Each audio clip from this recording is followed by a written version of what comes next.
Ya. Assalamualaikum warahmatullahi wabarakatuh. Pada kesempatan kali ini, kami akan mempresentasikan hasil laporan fungsionalitas kami mengenai sistem deteksi kecelakaan via helm dari kelompok 3B dengan anggota kelompok WA Febrian, Teguh Muhammad Salahuddin, dan saya sendiri Nurul Mutmainah Sabrini dari MK Sistem Embedded. Di sini kami akan mengutarakan latar belakang dari hasil laporan fungsionalitas kami mengenai proyek sistem deteksi kecelakaan via helm. Jadi banyak pengendara setelah mengalami kecelakaan akan menjadi tidak sadarkan diri atau pingsan. Bahkan pengendara hampir dapat sampai meninggal dunia. Luasnya daerah dan lokasi yang masih sepi menyebabkan tidak diketahui lokasi kecelakaan sehingga pihak keluarga tidak mengetahui terlebih dahulu yang kemudian akan disampaikan kepada petugas kepolisian ataupun petugas medis kerap tidak mengetahui detail posisi dari korban kecelakaan. Jadi berdasarkan hal tersebut dibutuhkan suatu alat untuk dapat membantu proses petugas kepolisian ataupun petugas medis untuk dapat memantau dan memonitor kecelakaan di jalan raya sehingga diharapkan petugas dapat lebih cepat dalam menangani kecelakaan tersebut atau lebih cepat memberikan pertolongan pertama apabila terjadi kecelakaan. Oleh karena itu, kami dari kelompok 3B memilih sebuah judul proyek yaitu mengembangkan suatu sistem deteksi kecelakaan pada pengendara yang terletak di bagian helm. Karena hal ini yang paling sering terjadi saat kecelakaan. Jadi sepeda motor terlempar ataupun kena berbenturan jika terjadi kecelakaan. Selanjutnya ada beberapa sumber yang kami dapatkan ataupun secondary research.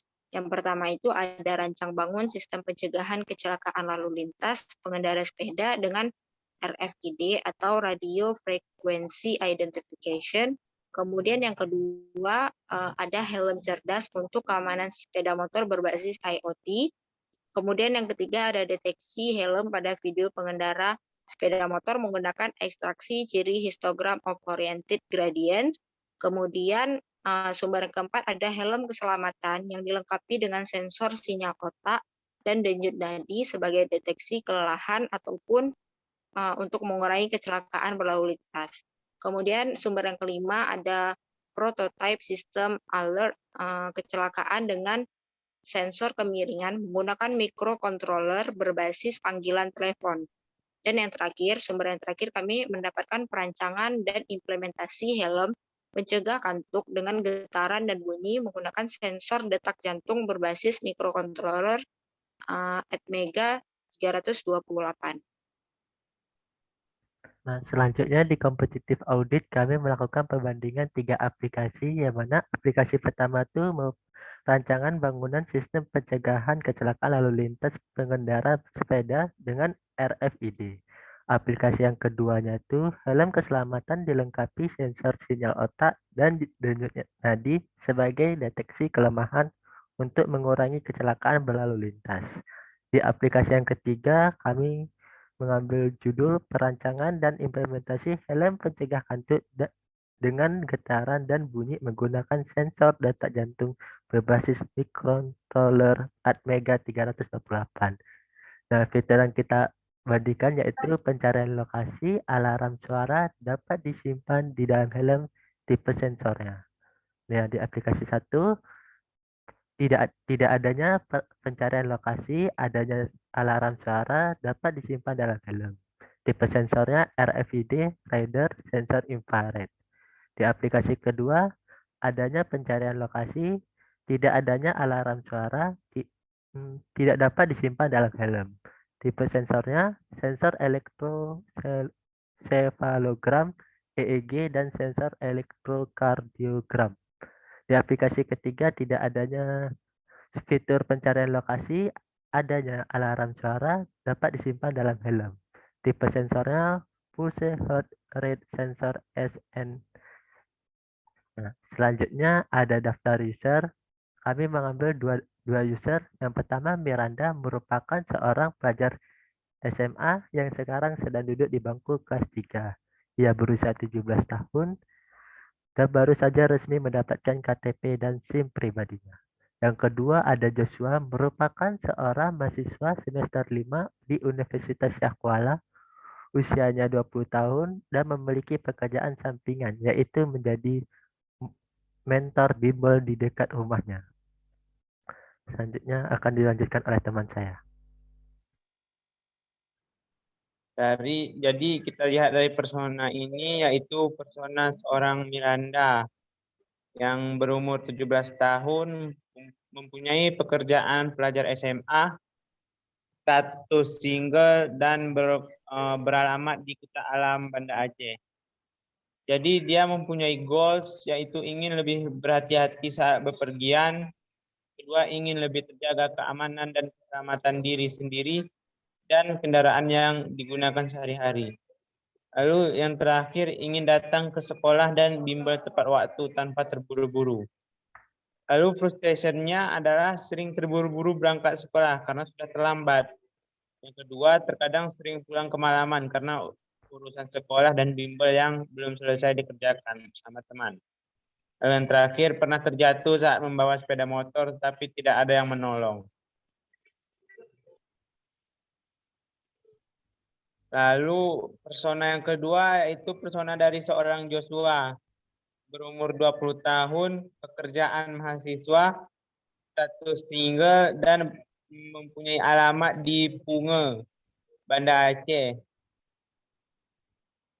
Dia mempunyai goals, yaitu ingin melakukan setiap kegiatannya dengan datang tepat waktu. Kedua, ingin bepergian ke tempat yang dituju setiap harinya dengan selamat dan tidak terburu-buru. Ketiga, ingin mengatur waktu untuk jadwal kuliah dan mengajar secara teratur dan baik. Yang terakhir, ingin memiliki waktu yang luang untuk dapat menyalurkan hobi balap setiap minggunya. Frustration-nya yaitu sering terburu-buru berangkat dari kampus menuju tempat bimbel karena sudah telat. Yang kedua, kurangnya tingkat keselamatan saat bepergian karena sering terburu-buru. Yang terakhir yaitu kurangnya informasi minta pertolongan ketika terkadang terjadi kecelakaan kecil akibat buru-buru. Nah, ini solusi. Dari itu kita melakukan CEC. Akar permasalahannya yang kita ambil yaitu telat mendapatkan pertolongan pertama saat kecelakaan. Dari situ bisa disebabkan dari lokasi kecelakaan tidak terdefinisi, yang mana itu disebabkan oleh lokasi yang sepi. Lalu yang kedua yaitu kecelakaan sepeda motor. Yang disebabkan ada 3, yaitu melanggar lampu lalu lintas, lalai dalam berkendara, terlalu terburu-buru dalam berkendara. Di dalam lalai dalam berkendara itu ada 2 yang disebabkan sibuk bermain smartphone, lalai berbicara saat mengendarai motor. Yang melanggar lampu lalu lintas disebabkan oleh karena kebiasaan tidak sabar atau takut kepada polisi dengan tidak membawa SIM dan STNK, tidak memakai helm, tidak nyaman digunakan. Yang ini tidak ada yang melihat dan peduli. Itu disebabkan oleh tidak adanya informasi kecelakaan. Selanjutnya kami melakukan visioning. Kami mengambil 3 permasalahan. Yang pertama itu kecelakaan sepeda motor, tidak adanya informasi kecelakaan, lokasi kecelakaan tidak terdefinisi. Solusi dari kecelakaan sepeda motor yaitu membuat sistem deteksi suara kecelakaan, membuat sistem deteksi getaran, membuat sistem membaca denyut nadi di kepala, membuat sistem tekanan. Dari masalah tidak adanya informasi kecelakaan, kami mempunyai 2 solusi, yaitu membuat teknologi mengirim pesan ketika kecelakaan terjadi, mengirim pesan ke keluarga. Yang dari permasalahan lokasi kecelakaan tidak terdefinisi, kami mengirimkan informasi lokasi secara otomatis. Pesan terkirim via SMS. Yang selanjutnya, informasi dikirim kepada rumah sakit terdekat dan keluarga. Selanjutnya, konteks skenario. Lalu pada konteks skenario kami mengambil kasus yaitu saat orang kecelakaan dan mendapat pertolongan pertama. Jadi masalahnya yaitu si Joshua pergi ke kampus di daerah Darussalam. Kita lihat di sini, dia berkata, waduh, aku bangun kesiangan, sempat enggak nih masuk MK. Karena dia terburu-buru dan terlambat. Makanya dia agak terburu-buru. Lalu yang kedua yaitu dalam perjalanan menuju kampus, Dimas mengalami kecelakaan di gedung MIPA. Dan kita lihat di sini terjadi tabrakan. Lalu Helm mengirim pesan ke rumah sakit terdekat. Lalu di skin yang ketiga, penjaga ambulan rumah sakit Krisnaib Unsiah menerima SMS bahwa ada seseorang mengalami kecelakaan di depan gedung MIPA. Lalu ambulan tersebut pergi ke lokasi kecelakaan. Jadi secara otomatis ketika terjadi kecelakaan dan benturan pada Helm mengirim pesan ke sensor yang ada di rumah sakit dan mengirim lokasi secara otomatis. Baik, selanjutnya saya akan kembali menjelaskan mengenai value proposition canvas.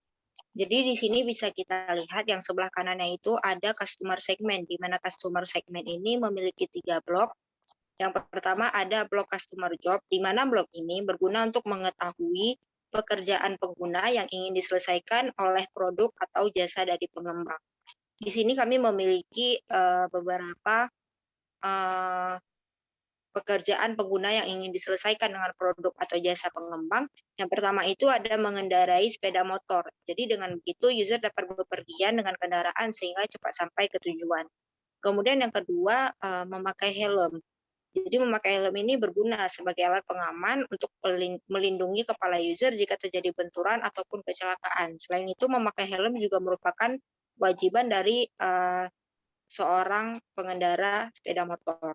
Kemudian yang ketiga ada pergi ke kampus, di mana ini merupakan sudah menjadi kewajiban bagi user untuk pergi ke kampus menuntut ilmu dalam perkuliahannya. Kemudian yang keempat ada mengajar di bimbel, di mana mengajar bimbel ini merupakan pekerjaan samping yang wajib dijalani oleh si user. Sebagai mahasiswa, dia juga menjadi seorang mentor bimbel yang menjadi pekerjaan sampingan dari user ini.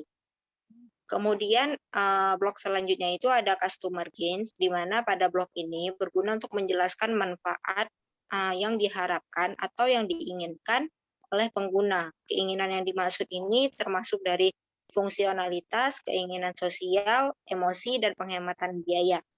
Di sini ada beberapa customer gains yang kami dapatkan. Yang pertama itu pergi ke kampus tepat waktu.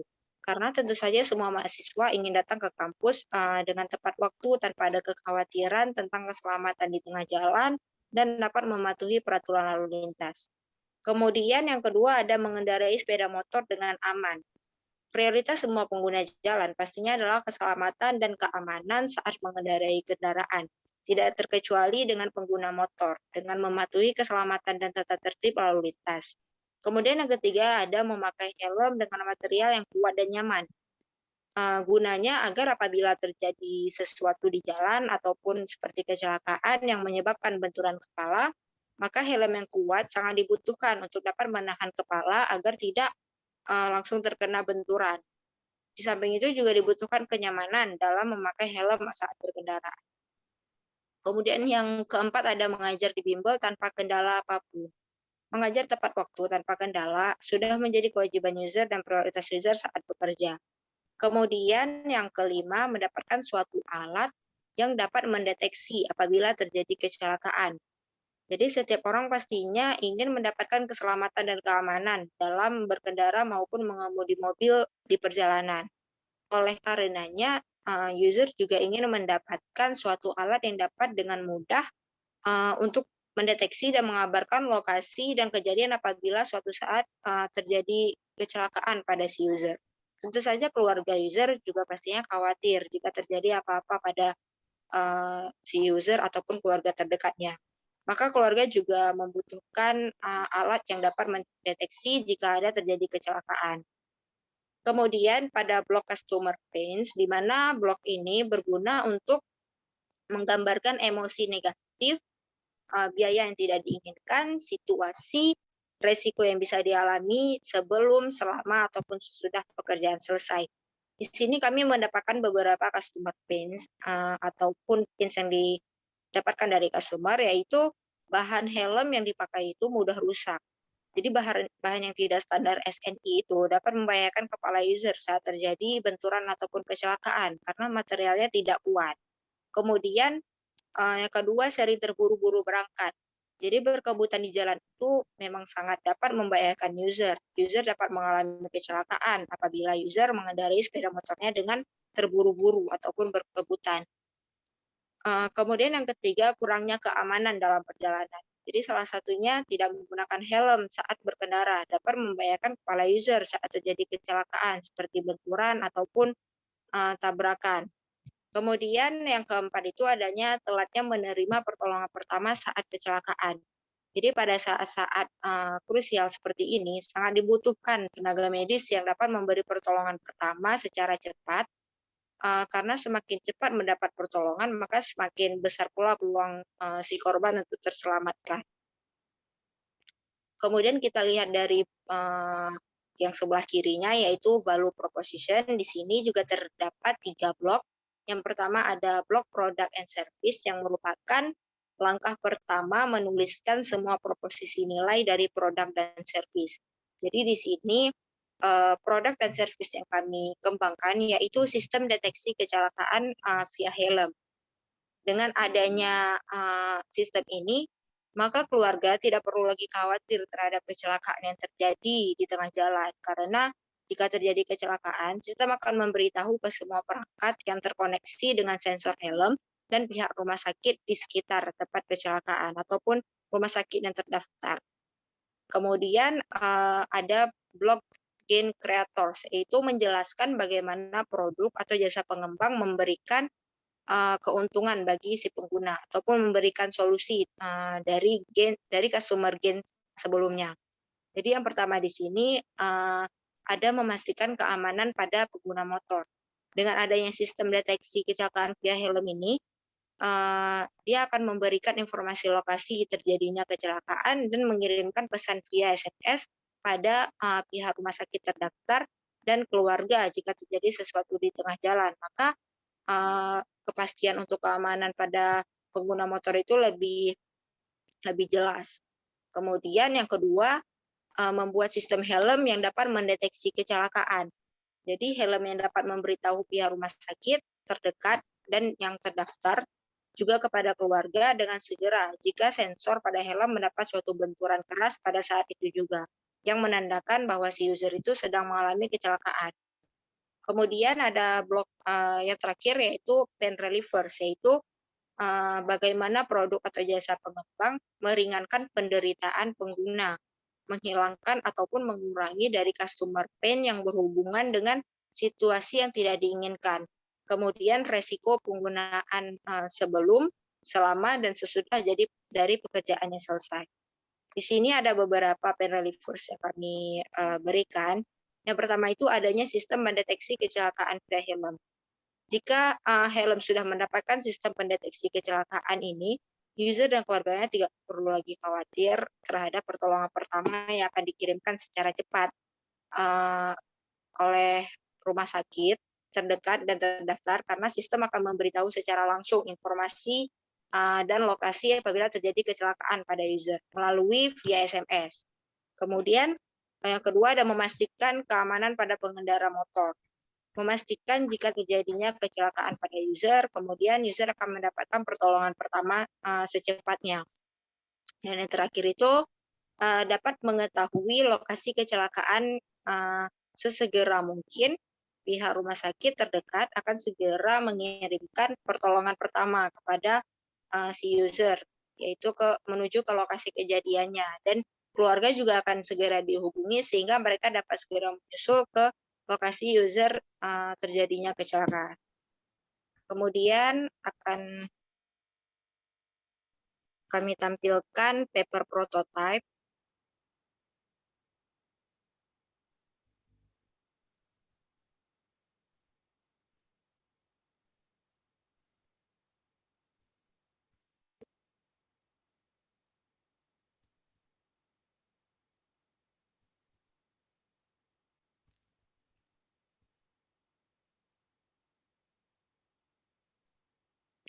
Jadi berdasarkan paper prototype yang telah kami tampilkan, akan sedikit saya jelaskan bahwa di sini yaitu uh,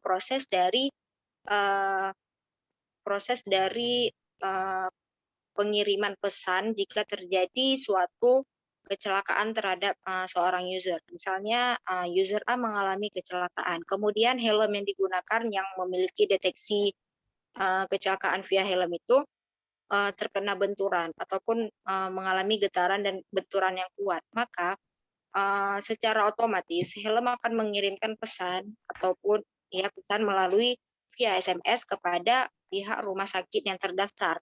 Kemudian pihak rumah sakit tersebut akan mendapatkan pesan dari helm info.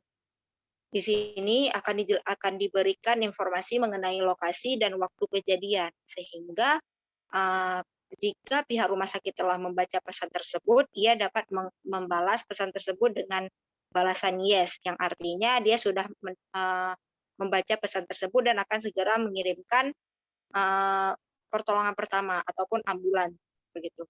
Kemudian ketika pihak rumah sakit sudah menjawab yes, nanti dari pengguna helm tersebut dia akan mendapatkan pesan masuk kembali dari helm info di HP si user bahwa dikatakan bahwa user harap tenang karena pertolongan pertama akan segera datang.